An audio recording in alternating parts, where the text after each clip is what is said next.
మనతో పాటు వీరపనేని విష్ణురావు గారు ఉన్నారు.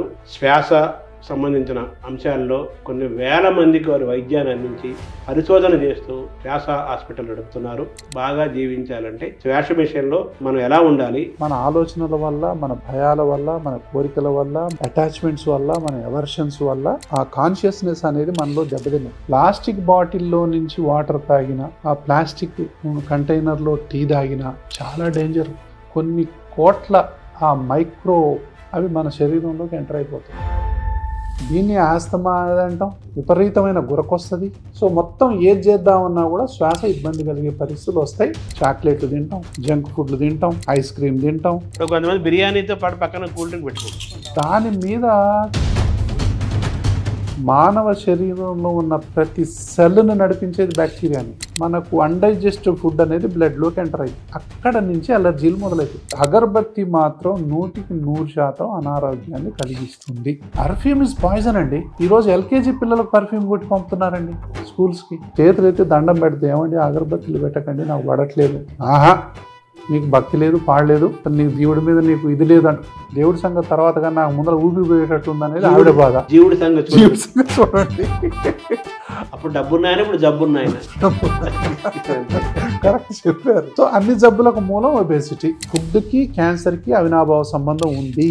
స్ట్రెస్కి క్యాన్సర్కి అవినాభావ సంబంధం ఉంది. పుట్టినప్పుడు నుంచి అంటే 3 సంవత్సరాల వరకు పిల్లలకు స్వీట్ ఇవ్వడు. వాళ్లకు సగం 100 ఏళ్ల జీవితం మనం ఇచ్చినట్టే మంచి ఆరోగ్యాన్ని. ప్రతి ఒక్కళ్ళు మలాన్ని పరీక్ష చేయిస్తే మీ ఆరోగ్యం ఎందుకు చెప్పచ్చు. స్కూల్ టెస్ట్ చేస్తారు ఫ్యూచర్లో.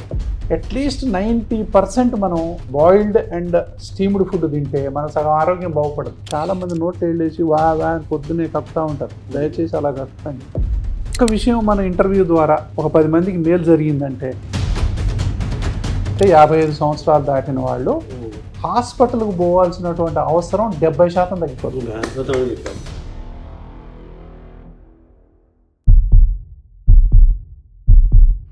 నమస్కారం. మనతో పాటు వీరపనేని విష్ణురావు గారు ఉన్నారు. వారు ఎన్నో ఏళ్లుగా శ్వాస సంబంధించిన అంశాల్లో ఎంతో పరిశోధన చేసి కొన్ని వేల మందికి వారు వైద్యాన్ని అందించి చాలామందికి ఈ విషయంలో గొప్ప ఆరోగ్యాన్ని అందించి ఇప్పటికీ కేవలం వైద్య వృత్తి ద్వారా ప్రాక్టీస్ చేయటమే కాకుండా పరిశోధన చేస్తూ అందరూ మారాలి, అందరూ ఆనందంగా గాలి పీల్చుకోవాలి, వాళ్ళు ఎక్కువ కాలం మంచి వాయువుతో, మంచి ప్రాణవాయువుతో వాళ్ళు జీవించాలి అనే ఒక అంకిత భావంతో వారు ఈ శ్వాస హాస్పిటల్ నడుపుతున్నారు. ముఖ్యంగా ఎలర్జీస్ అనేది అందరికీ, ప్రతి మనిషికి ఏదో ఒక ఎలర్జీ ఉంటుంది. అలాగే శ్వాసపరమైన ఇబ్బందులు ఉంటాయి.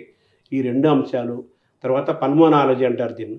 దీంతోపాటు వాళ్ళు పీడియాట్రిక్స్లో కూడా వారు స్పెషలిస్టు. చిన్నపిల్లల దగ్గర నుంచి పెద్దవాళ్ళ దాకా శ్వాస లేకపోతే మనిషి జీవితం ఆగిపోయినట్టే, శ్వాస ఆగిపోతే మనిషి ఆగిపోయినట్లే.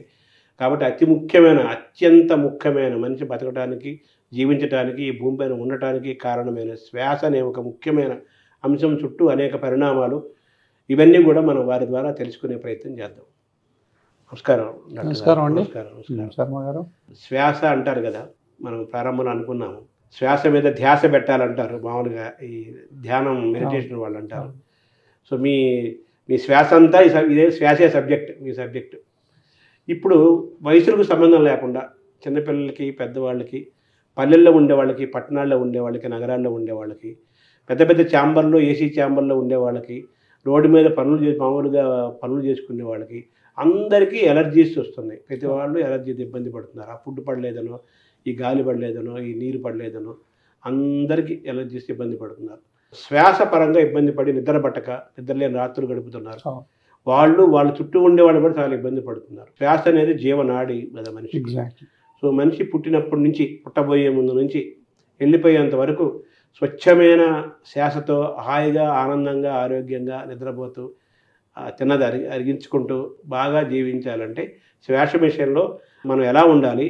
సో ఎంతో అంటే టోటల్ ప్రకృతి అంతా ఈ ప్రశ్నలో ఇమిడి ఉంది. అంటే మీరు అన్నట్టు శ్వాస ఎంత ఇంపార్టెంట్ అనే దాని గురించి చెప్పాలంటే, శ్వాసే జీవితం.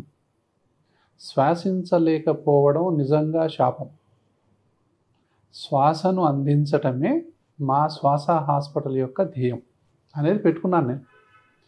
సో ఈ శ్వాస అనేది మనకి పుట్టుకతోనే మొదలైదిగా, పుట్టగానే శ్వాసతోనే మొదలైంది, మళ్ళా శ్వాసతోనే అంతమైంది. సో మధ్యలో ఇదంతా ఒక నాటకం వాటెవర్. సో శ్వాసతో మొదలై శ్వాసతో అంతమయ్యేటటువంటి ఈ జీవ పరిణామ క్రమంలో ఎన్నో రకాలైనటువంటి కారణాలు ఈ శ్వాసకు ఉపయోగపడతాయి, ఈ శ్వాసని ఇబ్బంది పెడతాయి. ఎన్నో. ఎక్కడ మొదలవుతుంది అంటే, ఇప్పుడు మనం తల్లి గర్భంలో ఉన్నప్పటి నుంచే చూద్దాం. ఇప్పుడు తల్లికి కానీ తండ్రికి కానీ ఎవరికైనా అలర్జీ, ఆస్తమా లక్షణాలు ఉన్నట్లయితే, అంటే ఏంటి, చీటికి మాడికి జలుబు రావటం, దగ్గు రావటం, ఆయాసం రావటం, తుమ్ములు రావటం, కళ్ళు దురదలు, ఒళ్ళు దురదలు, అది పడకపోవటం, ఇది పడకపోవటం, గురక రావటం, లేకపోతే ఇంకేదో ఏది పెడుతుంది, ఏదో ఒకటి పడకపోవటం, ఏ పని చేసినా ఆయాసం రావటం, ముక్కులు పట్టేయటం, సైనస్ అంటాం, బ్రాంకైటిస్ అంటాం, ఆస్తమా అంటాం, ఇస్నోఫిలియా అంటాం, డస్ట్ ఎలర్జీ అంటాం, ఉబ్బసం అంటాం, అంటాం, దమ్ము అంటాం. ఎన్నో రకాలైనటువంటి శ్వాస సమస్యలు తల్లికి కానీ తండ్రి వైపు వాళ్ళకి కానీ తల్లి వైపు కానీ ఉంటే పిల్లలకు లోపల వచ్చేటటువంటి అవకాశాలు కూడా ఉంటాయి. సో అప్పుడు తల్లి గర్భంలో ఉన్నప్పుడే వీళ్ళకి ఏదైతే పడదో ఆ వస్తువులను ఎక్కువ తీసుకోవద్దు. సపోజ్ తల్లికి ఒకటి పడదు, సో ఆ పడని వస్తువులు తీసుకోకుండా ఉంటేనే బెటర్. తర్వాత వీళ్ళు విపరీతమైనటువంటి పొల్యూషన్కి గురి కాకూడదు, ఎక్స్పోజ్ అవ్వకూడదు.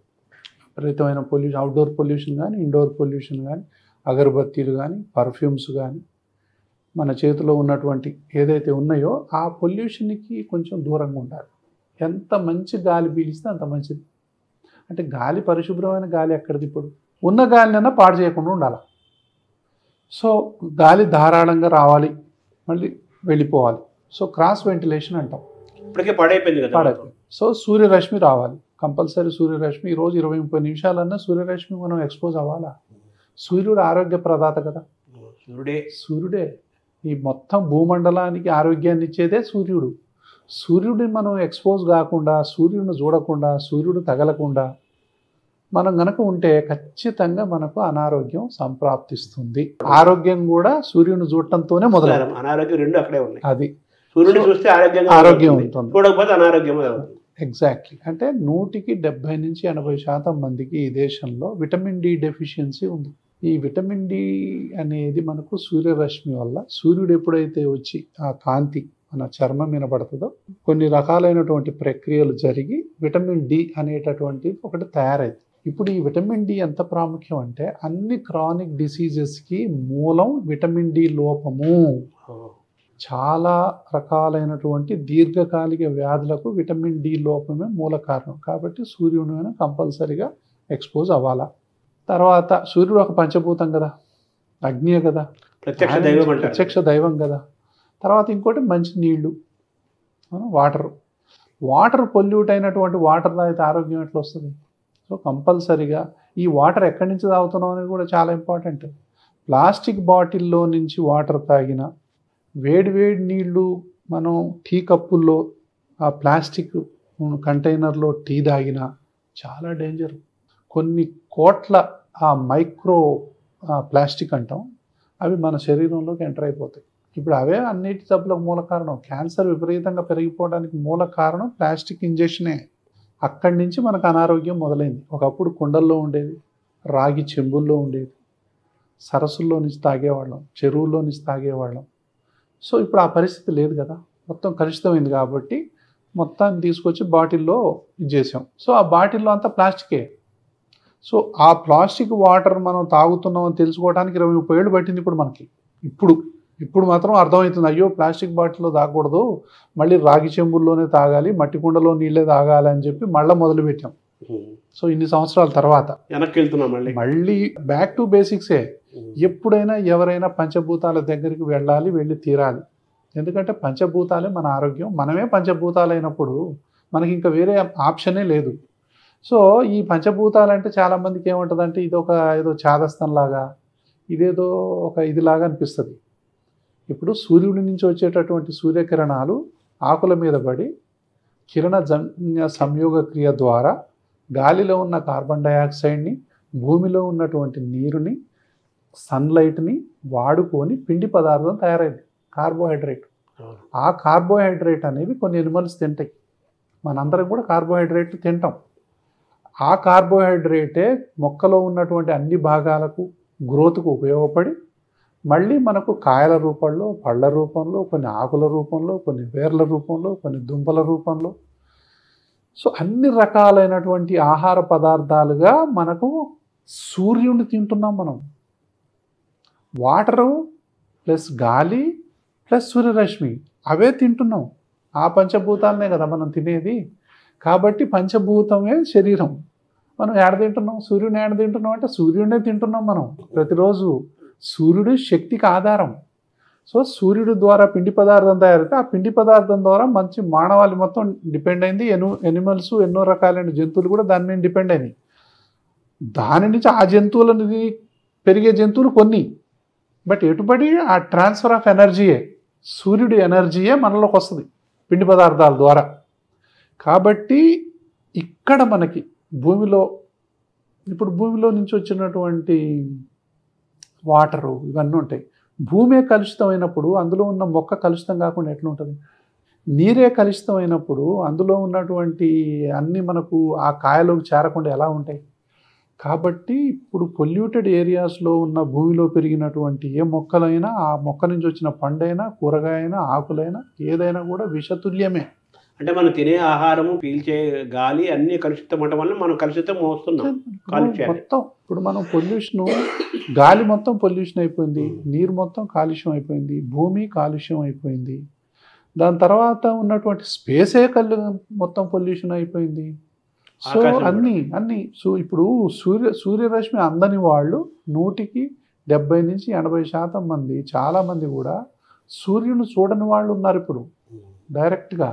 తర్వాత పొద్దున్నే 6ంటికో 7ంటికో బయలుదేరి కారులో కూర్చొని మళ్ళీ ఆఫీస్లో కూర్చొని మళ్ళీ నైట్కి ఇంటికి వస్తారు కదా. ఎవరు సూర్యుడికి ఎక్స్పోజ్ అవ్వరు. సో సూర్యుడికి ఎక్స్పోజ్ అవ్వట్లా. కాబట్టి కంపల్సరీ ఒక మంచి గాలికి ఎక్స్పోజ్ అవ్వట్లా, భూమి మీద ఒక పచ్చిక బయళ్ళ మీద నడవట్లా, మనం పచ్చని ప్రకృతిని ఎక్కడ చూడట్లా. ఇవన్నీ ఆరోగ్య ప్రదాతలే.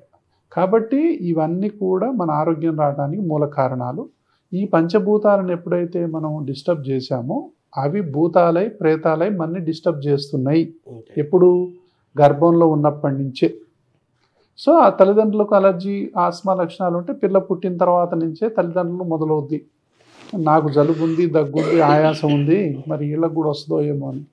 సో మెల్లగా 3వ నెల కాగానే ముక్కులు ముసముస అంటాం, మెల్లగా దగ్గు రావటం, మెల్లగా ఆయాసపడటం అనేది జరుగుతుంది. ఈ లోపల పుట్టగానే ఏం చేస్తాం? మనం సాంబ్రాణి పోగేస్తాం. మన సంస్కృతి సాంప్రదాయం. ఈ సంస్కృతి సాంప్రదాయాలు రెండు వైపులా పదునున్న కత్తి లాంటివి. ఒక్కోసారి పిల్లల ఆరోగ్య విషయంలో అగరబత్తిలు వెలిగిస్తాం, సాంబ్రాణి పోగేస్తాం, ఇంకా ఏదేదో రకరకాలైనవి చేస్తాం. ఇవన్నీ కూడా మన బాడీకి తెలియదు. అవన్నీ కూడా కార్బన్ డైఆక్సైడే కదా. ఈ విషతుల్యమైనటువంటి ఆ గాలి చిన్నపిల్లల్లో కనుక పోయినట్లయితే మెల్లగా ఊపిరితిత్తులు, ఆల్రెడీ అలర్జీ జీన్స్ ఉన్నాయి, మనం ఆల్రెడీ ట్రిగ్గరే చేస్తున్నాం. అంటే పొగ రూపంలో, సాంబ్రాణి రూపంలో, అగరబత్తి రూపంలో, తర్వాత ఏదో ఒకటి పౌడర్ కనపడకుండా కొడతారు చిన్నపిల్లలకి. పౌడర్ రూపంలో మొహం కూడా కనిపించకుండా కొడతారు, కళ్ళ మొత్తం కొట్టేస్తుంటారు. ఈ రెండు, ఇది జీన్స్, ఇది ట్రిగ్గర్, ఈ రెండు కలిసి మెల్లగా ఊపిరితిత్తులు, ముక్కులు ఈ విధంగా మెల్లగా క్లోజ్ అవుతాయి. అసలు అయితే ఇలా ఉండాలి. ఇలా క్లోజ్ అవటం మొదలు పెడతాయి. ఇక అప్పుడు 3వ నెల నుంచి మొదలవుద్దండి ఇది. 3వ నెల నుంచే, ఈ 3వ నెల నుంచే విపరీతంగా దగ్గుతారు. ఎంత దగ్గుతారంటే పిల్లలు దగ్గి వాంతి చేస్తారు, పాలు తాగలేరు. పాలు తాగాలంటే వాళ్ళకి శ్వాస అందాలిగా. శ్వాస అందనప్పుడు తల్లిపాలు తాగలేరు. కాబట్టి ఆ పాల కోసం ఇబ్బంది పడుతూ ఉంటారు, పక్కలు ఎగరేస్తూ ఉంటారు గాలి పీల్చడం కోసం. ఇప్పుడు ఇట్లా ఉందనుకోండి, గాలి ఈజీగా పోదు కదా, ఇలా ఉంటే పోద్ది. ఎంతో కష్టపడి గుంజాలి. కాబట్టి మనకు పక్కలు ఎగరేసినట్టు కనిపిస్తుంటుంది. అంటే ఉచ్ఛ్వాస నిశ్వాసలు అనేవి గాలి పీల్చుకోవడం వదలడం సహజంగా జరగాలి. సహజంగా మనకు తెలియకుండా జరిగిపోయాయి ప్రక్రియ అది. కానీ ఇక్కడ మాత్రం బిడ్డ ఆ అవస్థ పడుతుంటే తల్లిదండ్రులు చూడలేరు, ఏడుస్తారు పాపం. వాళ్ళు తీసుకునే శ్వాస చూస్తే వీళ్ళ శ్వాస ఆగిపోతుంది, అంత బాధపడతారు. రోజుల పిల్లలు కూడా ముక్కులు పట్టేస్తాయి. తర్వాత ఇదే వేస్తాయి ముక్కు. మళ్ళీ ఇందులోనే ముక్కులో నూనె వేసేవాళ్ళు కొంతమంది, చెవులో నూనె వేసేవాళ్ళు కొంతమంది, ఎక్కడ కళ్ళల్లో నూసేవాళ్ళు కొంతమంది. ఇట్లా కొన్ని ఆచారాలు ఉన్నాయి. అవి చాలా ప్రమాదకరం అని చెప్పి చాలామందికి తెలియదు. కాబట్టి ఇలాంటివి ఏవి కూడా ఈ ప్రాక్టీసెస్ అన్నీ దయచేసి తీసేసేయాలి. వెనకటి వాళ్ళందరూ మనం చేసాము, మనం ఇప్పుడు కూడా చేయమంటే అప్పుడు ఆరోగ్యం లేదు, అప్పుడు గాలి లేదు, అప్పుడు నీళ్లు లేవు, అప్పుడు వాతావరణం లేదు, అప్పుడు ఫుడ్ ఇప్పుడు లేదు. అంటే మీరు అన్నట్టుగా ఆహారము గాలి నీరు లేనట్టుగానే అప్పుడు సాంబ్రాన్ని వెలిగించినా లేకపోతే అగరబత్తి చేసినా కానీ అవి కొంచెం ప్యూరిటీ ఉండేవేమో. అంటే అప్పట్లో ఇప్పుడు ఎక్కడి నుంచి వస్తాయి ఇవన్నీ కెమికల్స్ కదండి. ఇప్పుడు అగరబత్తీలన్నీ కెమికల్స్తోనే తయారవుతాయిగా ఇవన్నీ. ఒకప్పుడు మరి ఆ శాండల్వుడ్ నుంచి తీసేవాళ్ళేమో మనకు తెలియదు డైరెక్ట్గా, అలాగే అనుకోవాలి మనం. అలా అనుకోవాలి. సో అందులో నుంచి తీసిన వాటిల్లో మనం ప్రకృతికి సంబంధించింది కాబట్టి హాని చేయకపోయి ఉండొచ్చేమో. ఇప్పుడు మాత్రం కంపల్సరీ కెమికల్స్ అయ్యి, కెమికల్స్ నుంచి ఆరోగ్యం ఎలా వస్తుంది? కాబట్టి సంస్కృతి సాంప్రదాయాన్ని మనం గౌరవించాలి. అది నెంబర్ 1. ఎప్పుడైనా మీరు అగరబత్తి వెలిగించదలుచుకుంటే తులసి మొక్కకి వెలిగించుకోండి, 1 లేదా 2 వెలిగించుకోండి. ఇంట్లో ఎన్ని పటాలు ఉంటే అన్ని పటాలు వెలిగించినంత మాత్రాన భక్తి ఏం కాదు. సో బయట వెలిగించుకోండి, మంచిగా దండం పెట్టుకోండి, అన్నీ చేసుకోండి. సో ఇలాంటివి చేయకుండా మనం గనక ఈ అగరబత్తీలు ఇవి చాలా ఇంపార్టెంట్ అండి. ఇండోర్ పొల్యూషన్ వల్ల చాలా మంది పిల్లలు ఇబ్బంది పడుతున్నారు. కొంతమంది మనం ఈ పూజ చేసి ఆ టాపిక్ మంచి టాపిక్ తీసుకొచ్చారు. అది దేవుడి గది ఉంటుంది కదా, అక్కడ పటాలు పెట్టుకొని ఫుల్ కొట్టడం 1 డజను అగరబత్తులు పెట్టుకొని కూర్చుంటారు. అదంతా వాళ్ళకి వెళ్తుంటుంది కదా. ఎంత బాధపడతారండి ఈ విషయంలోనైతే. నేను ఎన్ని 100 సార్లు చెప్పాను. అంటే ఇప్పుడు సపోజ్ అండి, చేసే ఆయనకు అలర్జీ ఉండదు, ఆస్మా ఉండదు, ఆయన బాగానే ఉంటాడు, వాళ్ళ వైఫ్కి ఉండొచ్చు. ఆవిడ నరకం అనుభవిస్తుంటాడు. చేతులైతే దండం పెడితే ఏమండి అగరబత్తీలు పెట్టకండి, నాకు పడట్లేదు. ఆహా, నీకు భక్తి లేదు, పాడలేదు, నువ్వు ఆ అగరబత్తీలు వద్దంటావా, అసలు నీకు దేవుడి మీద నీకు ఇది లేదంట. దేవుడి సంగతి తర్వాత కానీ నాకు ముందర ఊపిరిపోయేటట్టు ఉందనేది ఆవిడ బాధ. జీవుడి సంగతి చూడండి అనేది వాళ్ళ బాధ ఉంటుంది. అంటే దానికి ఆల్టర్నేటివ్గా దీపం వెలిగించుకోవచ్చు కదా. అది ఆవు నెయ్యితో, అది చిన్న దీపం కనపడినట్టుగా. ఇప్పుడు భక్తి అనేది ప్రదర్శించేది కాదు కదా, ఆత్మకు సంబంధించి అనుభవించేది. సో ప్రదర్శించేది కాదు, ప్రదర్శించేది ఏది కూడా భక్తి కాదు నా దృష్టిలో. కళ అవుతుంది కానీ భక్తి కాదు. కాబట్టి ప్రదర్శించకుండా నిజంగా ఉంటే చిన్న దీపం వెలిగించుకోండి, కనపడినట్టుగా ఆవు నెయ్యితో వెలిగించుకోండి. దాని తర్వాత అగరబత్తి వెలిగిస్తే తులసి మొక్కకు బయట వెలిగించుకోండి. ఆవు నెయ్యి వేరే నూనెతో వెలిగించిన ప్రమాదమా? అట్లనే ఏం కాదు. సో దీంట్లో మనకు తరతరాల నుంచి వస్తుంది కదా, ఏదైనా వెలిగించండి, కానీ కొంచెం కల్తీ లేని నూనె ఏదైనా ఉంటే దాంతో వెలిగించడం మంచిది అనేది నా ఉద్దేశం ఇక్కడ. సో అంతే తప్ప మిగతా ఏదో కంపల్సరీ. అగరబత్తి మాత్రం 100% అనారోగ్యాన్ని కలిగిస్తుంది, అందులో అనుమానం లేదు. ఏమండి 2-3 అగరబత్తీలు అంటే దాదాపు మనం సిగరెట్తో పోల్చకూడదు, కానీ సిగరెట్ తాగితే ఎంత నష్టం ఉంటుందో ఇప్పుడున్నటువంటి అగరబత్తీలని పీలిస్తే అంత అనారోగ్యం వస్తుంది. ఎవరికి తెలుస్తుందండి ఈ విషయం? మా దగ్గరకు వచ్చే వాళ్ళు చెప్తుంటారు మాకు, సార్ మా ఆయనకు నేను నెత్తి నోరు కొట్టుకొని చెప్తాను, వాడు వినరు. తర్వాత మళ్ళీ జెంట్స్ కూడా ఉంటారుగా, సార్ నాకు ఆస్మా ఉంది, మా ఆవిడ వినదు. పూజ చేసే వాళ్ళు 2 వైపులు ఉంటారు. సో కాబట్టి కొంతమందికి అత్తమామలకు ఉంటుంది, ఇంట్లో ఎవరికైనా ఉండొచ్చు కదా, ఎవరికి ఉన్నా వాళ్ళకు పడదు. కొంతమంది చిన్నపిల్లలకు ఉంటుంది. చిన్నపిల్లలకి ఎంత ఆస్మా ఉంటుంది అంటే ఎన్ని మందులు వాడినా తగ్గదండి. కారణం ఏందా అని చూస్తే వీళ్ళు ఇంట్లో అగరబత్తీలు వెలిగిస్తూ ఉంటారు, పర్ఫ్యూమ్స్ వాడుతూ ఉంటారు, సాంబ్రాణి పొగలు వెలుస్తూ ఉంటారు. మీకు తెలుసు కదా, ఒక షాప్ ఓపెన్ చేయగానే ఎన్ని సాంబ్రాణి పొగలు పెడతారో. ఫస్ట్ సాంబ్రాణి పొగ పెట్టిన తర్వాతనే మొత్తం చేస్తూ ఉంటారు. సో ఈ యొక్క ఏదైతే పొగ ఉందో పొగే. మనం పవిత్రమన్నా మనం ఇదన్నా పొగే, దాని లక్షణమే. సో ఊపిరితిత్తులు మూసుకోవడం అనేది జనరల్గా జరుగుతుంది. దీన్ని చిన్నపిల్లల్లో ఇంట్లో ఆపేయండి. ఎవరైతే చిన్నపిల్లలు పుట్టగానే అలర్జీ ఆస్తమాకు గురయ్యే అవకాశాలు ఉన్నాయో వాళ్ళల్లో ఈ ప్రాక్టీసెస్ ఆపేయండి. అంటే ఓవరాల్గా ఏంటంటే అగరబత్తులు అనేది స్టాప్, అగరబత్తులు పర్ఫ్యూమ్ ఇస్ పాయిజన్ అండి. ఈరోజు ఎల్కేజీ పిల్లలకు పర్ఫ్యూమ్ కొట్టి పంపుతున్నారండి స్కూల్స్కి. తర్వాత మళ్ళా స్కూల్లో పోతే ఏసీలు, బాడీ పర్ఫ్యూము, కార్లకి, రూమ్కి ఎక్కడ చూసినా కెమికల్సే. అంటే మన జీవితం అంతా కెమికల్ మయమైపోయింది. ఇంట్లో ఫ్లోర్ క్లీనర్స్ కెమికలే, బాత్రూంలో కొన్ని వాసన రాకుండా అవి కెమికల్సే, దాని తర్వాత సోపులు కెమికల్సే, మనం బాడీ అంటే ఏంటి కొన్ని డియోడరెంట్స్ అంటాం, అదంటాం, ఇదంటాం, బాడీ స్ప్రేలు అంటాం, మళ్ళీ కాస్మెటిక్స్ అంటాం, మనం మేకప్ అంటాం, అన్నీ కూడా కెమికల్సే. అంటే ఒకప్పుడు సుగంధ ద్రవ్యాలు వాడేవాళ్ళు, ఇప్పుడు లేక ఆల్టర్నేటివ్ ఇది వాడుతున్నారు. తర్వాత అవి కూడా పరిమితంగా వాడేవాళ్ళేమో, మరి ఇట్లా ఇది కాకుండా.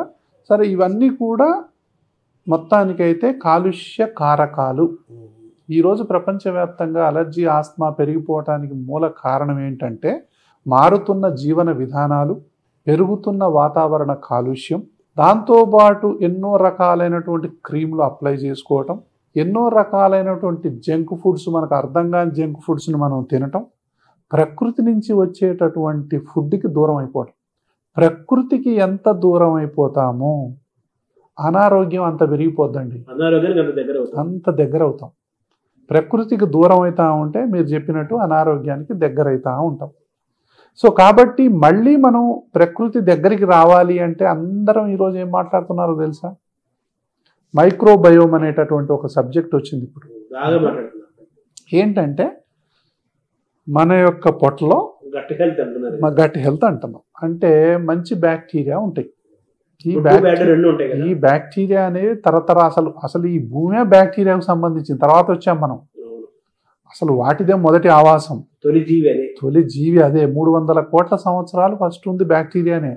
లాస్ట్ ఏదో 50 లక్షలు 20 లక్షల సంవత్సరాల నుంచే మెల్లమెల్లగా మనిషి అనేవాడు కనపడబట్టి 2-3 లక్షల సంవత్సరాలు తర్వాత ఏదో కొన్ని లక్ష సంవత్సరాలు 2 లక్షల సంవత్సరాల లోపు నుంచే మనిషి కనపడటం అనేది మొదలైంది.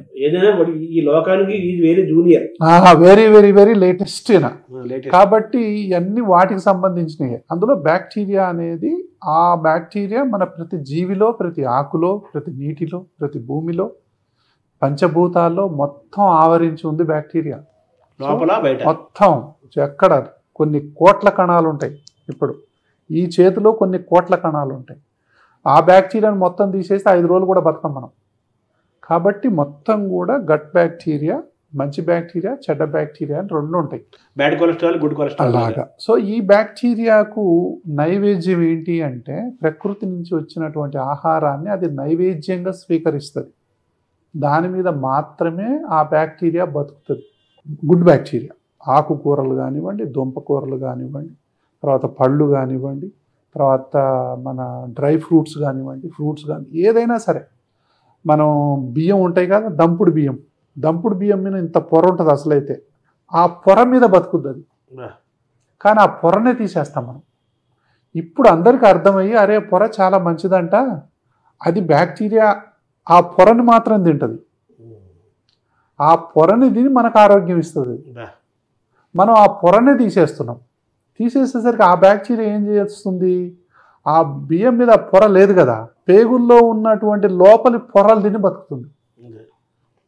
సో బ్యాక్టీరియా మన పేగుల్లో ఉన్నటువంటి గోడలకు ఉన్నటువంటి సున్నితమైనటువంటి మ్యూకస్ని తిని బతకాల్సిన పరిస్థితులు మనం కల్పిస్తున్నాం. ఎందుకంటే అది తినాల్సినటువంటి క్వాలిటీ ఆహారం దానికి ఏడ దొరకట్లేదు, ఇవ్వట్లా. సో అంత జంక్ ఫుడ్ ఇస్తున్నాం, అది వెతుక్కుంటుంది ఎక్కడుందా మంచి ఆరోగ్యం. దానికి ఆహారం కావాలి, దానికి కావాలి కదా ఆరోగ్యం. అది జీవి.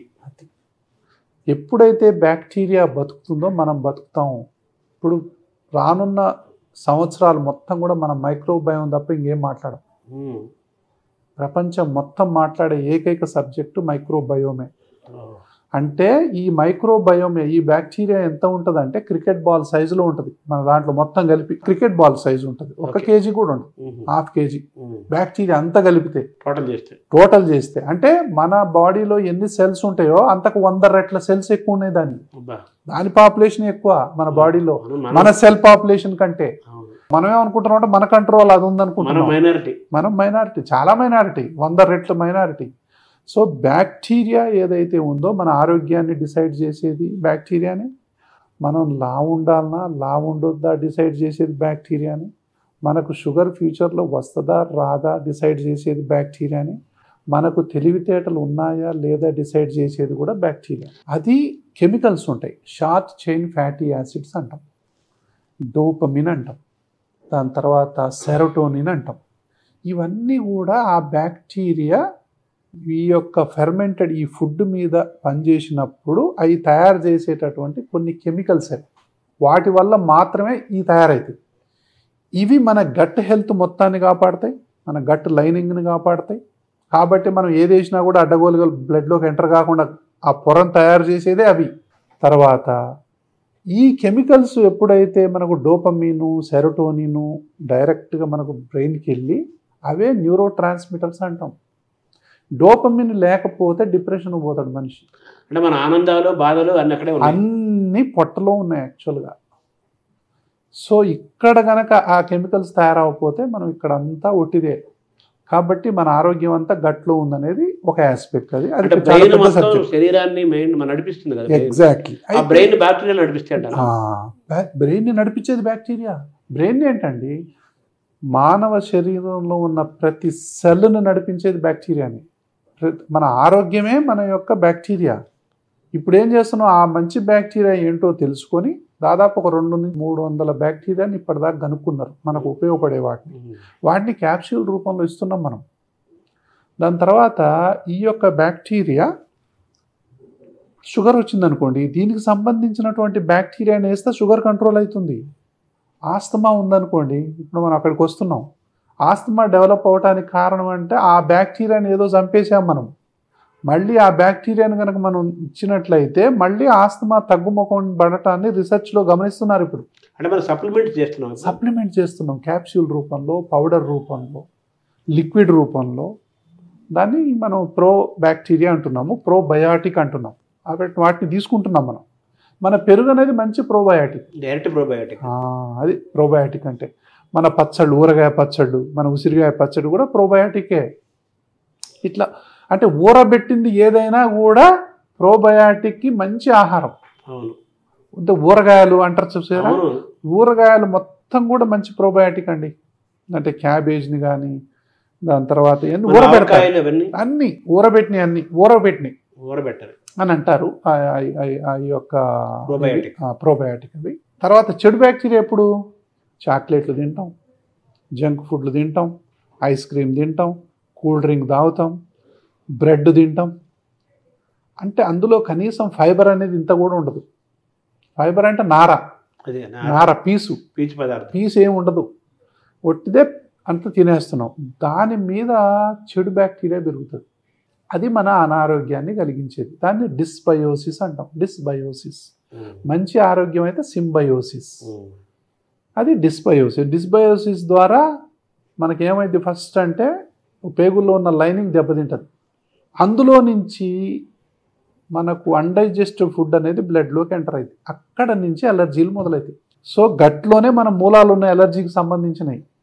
కాబట్టి డిస్బయోసిస్ ఏదైతే ఉందో దాని ద్వారా మెల్లమెల్లగా ఈ గట్ లైనింగ్ అంతా పాడైపోయి మెల్లగా మనం తినేటటువంటి ఆహార పదార్థాలు మెల్లగా ఈ యొక్క పేగుల గోడల్లో నుంచి ఆ లైనింగ్ లేదు కాబట్టి మెల్లగా ఎంటర్ అవుతాయి. ఎంటర్ అయిన తర్వాత మనకు జలుబు, దగ్గు, ఆయాసం, పిల్లికూతలు, రకరకాలైనటువంటి సమస్యలు రావడానికి అదొక కారణం.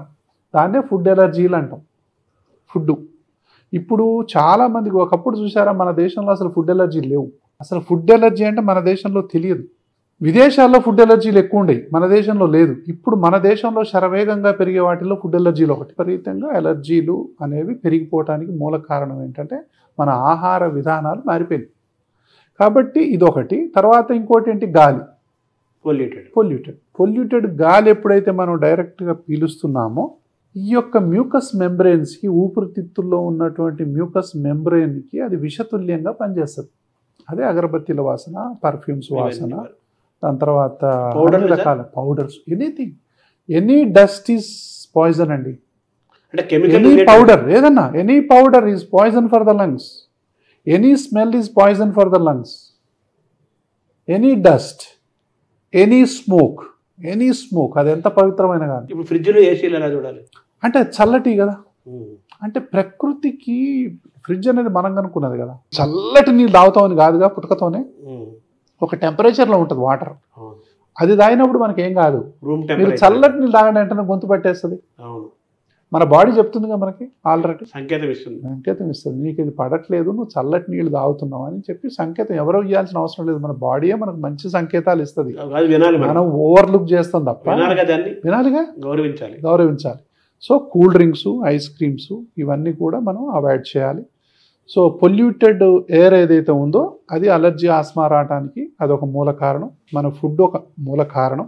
చిన్నపిల్లల్లో ఈ ఊపిరి ఆడట్లేదు, జలుబు ఉంది, దగ్గు ఉంది, ఆయాసం ఉంది, దగ్గి వాంతి చేస్తున్నారు, పిల్లి కూతలు వస్తున్నాయి, హాస్పిటల్ అని తిరుగుతున్నాం, థ్రోట్ పెయిన్స్, అన్నీ సో పక్కలు ఎగిరేస్తున్నారు, పిల్లి కూతలు వస్తున్నాయి. ఎన్ని చేసినా కూడా తగ్గట్లేదు. హాస్పిటల్ని మారుస్తుంటారు, డాక్టర్లను మారుస్తుంటారు, అన్ని రకాల వైద్యాన్ని మనం మారుస్తూనే ఉంటాం. కానీ రోజు అగరబత్తీలు పెడుతూనే ఉంటాం, మన పని మనం చేస్తున్నాం, పిల్లలకు పౌడర్లు కొడుతూనే ఉంటాం. సో పిల్లలకు ఐస్ క్రీమ్స్, చాక్లెట్స్ అవి ఇవి మనకు తెలియకుండా కూడా వాడు పాపం చాలామంది కంట్రోల్ చేయాలని చూస్తున్నారు. కానీ స్కూల్లో బర్త్డేలు ఉంటాయి, ఏదో ఒకటి సైలెంట్గా వేసేస్తారు. సైలెంట్గా పిల్లలు వాటికి బాగా తింటారు. యాక్చువల్గా అండి ఒక ఇంపార్టెంట్ విషయం చెప్పాలి. మనం పుట్టినప్పుడు నుంచి ఒక 1000 రోజులు అంటే 3 సంవత్సరాల వరకు పిల్లలకు స్వీట్ ఇవ్వకూడదు. స్వీట్ ఇవ్వకూడదు. స్వీట్ కూడా దగ్గు వస్తుంది, చాలా దగ్గు వస్తుంది. పిల్లలకు స్వీట్ ఇస్తే ఆరోగ్యం పాడైపోతుంది. ఇప్పుడు కొత్త రీసెర్చ్ ఇది. చాక్లెట్లు చిన్న పిల్లలకి చాక్లెట్లు కానీ, కూల్ డ్రింక్స్ కానీ, ఐస్ క్రీమ్స్ కానీ మీరు అసలు వాళ్ళకు తెలియకుండా పెంచాలి. తల్లిపాలు ఇది ఒకటి ఉంది అని తెలియకుండా పెంచాలి. తల్లిపాలు ఇవ్వండి, అన్నం పెట్టండి, మన ఇంట్లో ఏమైతే వండుకున్నామో అవన్నీ పెట్టండి 6వ నెల నుంచి, నో ప్రాబ్లం. పప్పు వేయండి, ఆకుకూరలు వేయండి, ఉడకబెట్టి పెట్టండి. సో ఇలాంటివన్నీ వాడుకోవచ్చు. కానీ స్వీట్ ఇవ్వకూడదు. Sweet is most dangerous. Ice cream చాలా డేంజర్. మన ఆరోగ్యాన్ని పాడు చేసే వాటిల్లో ఇవన్నీ నెంబర్ 1. ముఖ్యంగా 3 సంవత్సరాల వైపు. అప్పటి వరకు కనీసం ఇవ్వకుండా ఉండండి.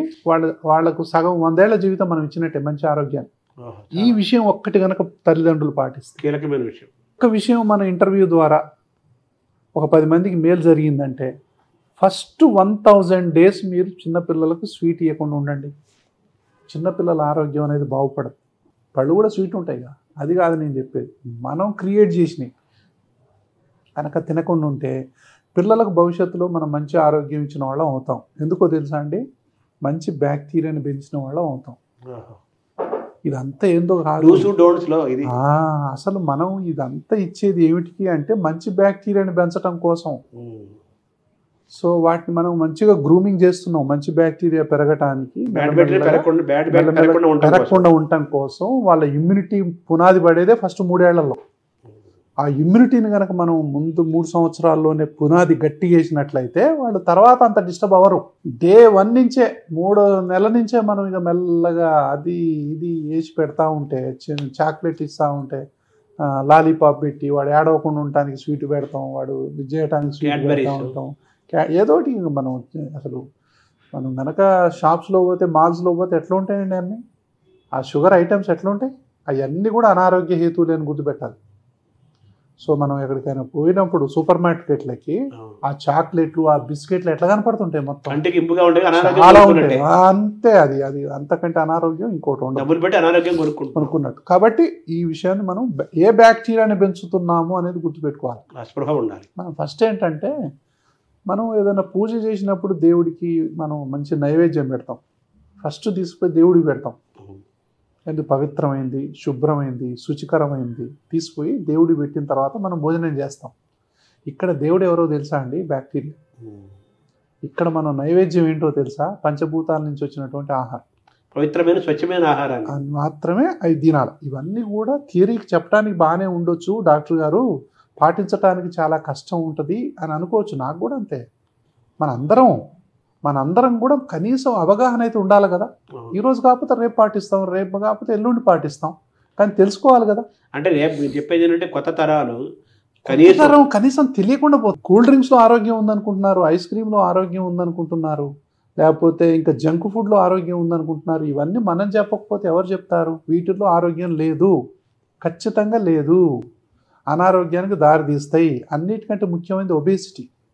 ఈరోజు ఈ దేశంలో శరవేగంగా పెరిగిపోతున్నటువంటి ఇంకో ప్రాబ్లం ఏంటంటే ఒబేసిటీ. విపరీతంగా లావ్ అయిపోతున్నారు. 10 మందిలో 4 నుంచి 5 50% పాపులేషన్ అంటే ఒబీస్ అవుతున్నారు మెల్లగా. ఇది దేశానికి పెద్ద గుదిబండ అండి. బరువు కుటుంబానికి గుదిబండ, వ్యక్తికి గుదిబండ, సమాజానికి గుదిబండ. మన బరువే మనకు బండ. కాబట్టి ఈ బరువుని ఎంత తొందరగా దేనివల్ల వస్తుంది? ఈ బరువు అంతా జంక్ ఫుడ్స్ వల్ల వస్తుంది. మంచి బ్యాక్టీరియాలో మనిషి చాలా లీన్గా ఉంటాడు. అందుకే చూడండి, వెజిటేరియన్ ఫుడ్ తిన్న వాళ్ళలో వెనకట్లో రైతులు ఎవరన్నా లావు ఉన్న వాళ్ళని చూసారండి? వెనకట రైతులు ఎవరన్నా పొట్టలు ఉన్నాయంటే వెనకట్లో? ఏంది అంటే వాళ్ళు ప్రకృతి నుంచి వచ్చినటువంటి ఆహారం తీసుకోవటం వల్ల, సరిపడా ఆ కష్టపడటం వల్ల వాళ్ళు ఎప్పుడు కూడా లావు అనేది ఊర్లలో లేదు ఒకప్పుడు. అంటే ఈ ఊది వాళ్ళు ఊబోళ్ళు లేవు. ఒకప్పుడు ఊర్లో ఎవరన్నా పెద్దగా లావు ఉన్నారంటే మోతబరు ఉన్నాడంటే అదో పెద్ద న్యూస్. ప్రత్యేకంగా అప్పట్లో గౌరవించేవాళ్ళు. బాగా లావు ఉన్నాడు, పొట్ట పెట్టాడంటే ఈయన కాడ డబ్బు ఉంది, ఈయన కాడ ఐశ్వర్యం ఉంది, ఆయన గౌరవించేవాళ్ళు. డబ్బున్నాయనని. ఇప్పుడు మాత్రం అంటే అవేర్నెస్ పెరిగిన తర్వాత అరే ఈ ఒబేసిటీ అనేది ఆరోగ్యం ఏం కాదు, అనారోగ్యం అని చెప్పి ఇప్పుడు చాలా మంది తెలిసిపోయింది. అప్పుడు డబ్బున్నాయని ఇప్పుడు జబ్బున్నాయన. కరెక్ట్ చెప్పారు. సో అన్ని జబ్బులకు మూలం ఒబేసిటీ. కాబట్టి ఒబేసిటీకి మూలం అనేది జంక్ ఫుడ్స్, వీటన్నిటికి మూలం అనేది డిస్బయోసిస్, చెడు బ్యాక్టీరియా పెరగటం వల్ల. మంచి బ్యాక్టీరియా రావాలంటే మంచి ఆహారాన్ని తీసుకోవాలి ఇంతవరకు. సో ఇట్లా మన ఆరోగ్యానికి, మన యొక్క ఆహారానికి, మన యొక్క గాలికి, మన శ్వాస సమస్యలకి అవినాభావ సంబంధం ఉంది అని చెప్పడమే మన యొక్క ముఖ్య ఉద్దేశం ఇక్కడ. అంటే శ్వాసకి బ్యాక్టీరియాకి ఉన్న లింకు అనేది పెద్ద లింకు. ఇప్పుడు ఊపిరితిత్తుల ఆరోగ్యానికి సంబంధించినటువంటి స్పెషల్ బ్యాక్టీరియాని కనుక్కున్నారు. ఆ బ్యాక్టీరియాని డైరెక్ట్గా మనకు ఇస్తున్నారు ఇప్పుడు చిన్నపిల్లలకి. అంటే సప్లిమెంట్ అంటే పౌడర్ లాగా చేసి నీళ్ళల్లో కలిపి తాపించటం. అంటే అది పోయి పేగుల్లో వృద్ధి చెందటం. అది వృద్ధి చెందిన తర్వాత అది కొన్ని కెమికల్స్ని తయారు చేస్తుంది.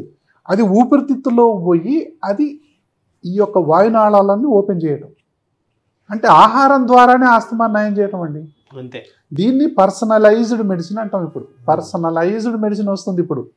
అంటే ప్రతి వాళ్ళు ఫ్యూచర్లో స్టూల్ ఎగ్జామినేషన్ చేసుకునే వాళ్ళు ఉండకపోవచ్చు భవిష్యత్తులో. ప్రతి ఒక్కళ్ళు వాళ్ళ యొక్క స్టూలు అంటే మలాన్ని పరీక్ష చేయించుకోవాలి. మలాన్ని పరీక్ష చేయిస్తే మీ ఆరోగ్యం ఏందో చెప్పచ్చు. అలాంటి పరిస్థితులు రాబోతున్నాయి. మీ మలంలో ఎన్ని రకాల బ్యాక్టీరియాలు మంచివి ఉన్నాయి, ప్రోగ్రెస్ కార్డు. ఇప్పుడు స్టూల్ టెస్టులు చేస్తారు ఫ్యూచర్లో. సో ఎన్ని ఉన్నాయి మీకు? 10 ఉన్నాయా మంచి బ్యాక్టీరియాలు? 100 ఉన్నాయా? 200, 300 ఉన్నాయనుకో, బ్రహ్మాండమైన ఆరోగ్యం మీరు. ఏమండి, ఓన్లీ 5 బ్యాక్టీరియాలే మంచివి ఉన్నాయి అనుకోండి, ఇంకా మీకు ఆరోగ్యం పోయినట్టే. తర్వాత ఒక 100 రకాలైన చెడు బ్యాక్టీరియాలు మీలో ఉన్నాయనుకోండి, ఇంకా ఆరోగ్యం ఎక్కడిది? ఆ జబ్బుల నిలయం అది, ఆ బాడీ. కాబట్టి ఏ బ్యాక్టీరియా మనలో ఉందనేది ఫ్యూచర్లో రాబోతుంది. ఫ్యూచర్లో కంపల్సరిగా స్టూల్ ఎగ్జామినేషన్ అనేది ప్రతి వాళ్ళు చేయించుకోవాల్సిన పరిస్థితి వస్తుంది. నీ ప్రోగ్రెస్ రిపోర్ట్ లాగా నీ ఆహారాన్ని, నీ యొక్క ఆరోగ్యానికి సంబంధించిన కార్డ్ అనేది అది ఉంటుంది. అమ్మో నాకు తక్కువ బ్యాక్టీరియాలు ఉన్నాయి, నేను మంచి ఫుడ్ తినాలి. సీయింగ్ ఈజ్ బిలీవింగ్ కదా, చూస్తేనే నమ్ముతాం కదా. ఒరే నీకు 10 బ్యాక్టీరియాలు మంచిగా ఉన్నాయంటే మరి ఏం చేయాలి? మనం కూరగాయలు తినాలి, ఆకుకూరలు తినాలి, పండ్లు తినాలి, దుంపకూరలు తినాలి. మనం అంటే భూమిలో నుంచి వచ్చిన ముందర తినాలి ఫస్ట్. సెల్ఫ్ ఎగ్జామినేషన్ అనే కాన్సెప్ట్ పెరిగిపోద్ది. అంటే వెజిటేరియనిజం అనేది పెరిగిపోద్ది. సో దానివల్ల ఆ యొక్క మంచి బ్యాక్టీరియా స్కోర్ ఎట్లా పెంచుకోవాలని చూస్తాం. అప్పుడు ఆటోమేటిక్గా బరువు తగ్గిపోతాం, ఆటోమేటిక్గా షుగర్ లెవెల్స్ తగ్గిపోతుంటాయి, ఆటోమేటిక్గా ఇంటెలిజెన్స్ పెరిగిపోతుంటుంది, ఆటోమేటిక్గా హార్మోన్కు సంబంధించినటువంటి ఇష్యూలు కానీ, నిద్రకు సంబంధించిన ఇష్యూలు కానీ మొత్తం పరిష్కారం అయిపోతాయి. సో రేపు జరగబోయేది అది. ఇప్పుడు మనం ఏ దశలో ఉన్నామండి?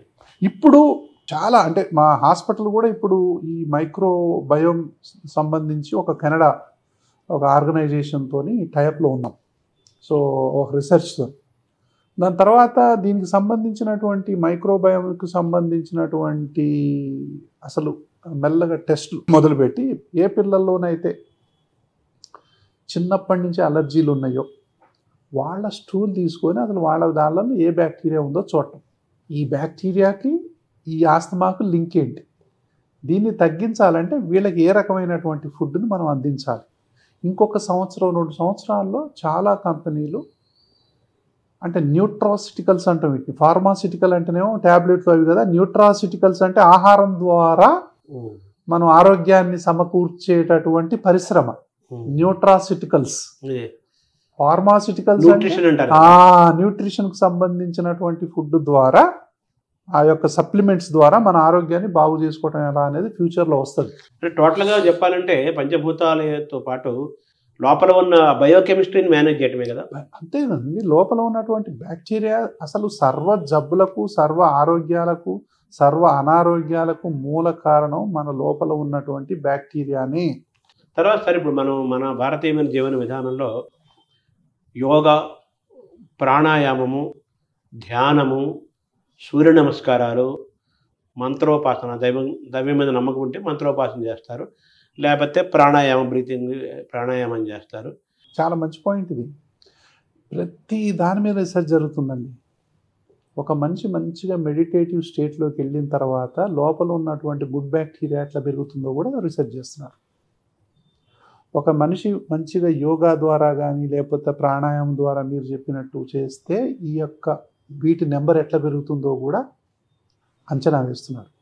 ఒక మనిషి విపరీతమైన టెన్షన్, విపరీతమైన స్ట్రెస్, యాంగ్జైటీ, ఫియర్ లోనైనప్పుడు వీటి కౌంట్ ఎట్లా తగ్గిపోతుందో కూడా చూస్తున్నారు పరీక్షల ద్వారా.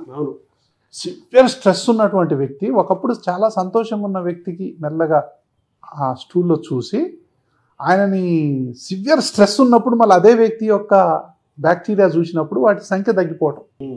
మన యొక్క బ్యాక్టీరియాకు లింకు తప్పక 100% ఉంది. మనం ఎప్పుడైతే అసలు మనం ఇక్కడ మంచిగా ఉంటున్నాం అంటే ఇక్కడ మంచిగా ఉందనే అర్థం. ఇక్కడ లేవంటే ఇక్కడ లేవనంటే ఇక్కడ లేవనే అర్థం. చూడండి, మీరు ఏదైనా ఒకలాంటి ఫుడ్ తిన్నప్పుడు, ఒకలాంటి అజీర్తున్నప్పుడు మనం డిస్టర్బ్ అవుతాడు. ఒక మంచి మృష్టాన్న భోజనం ఏమంటారు మీరు?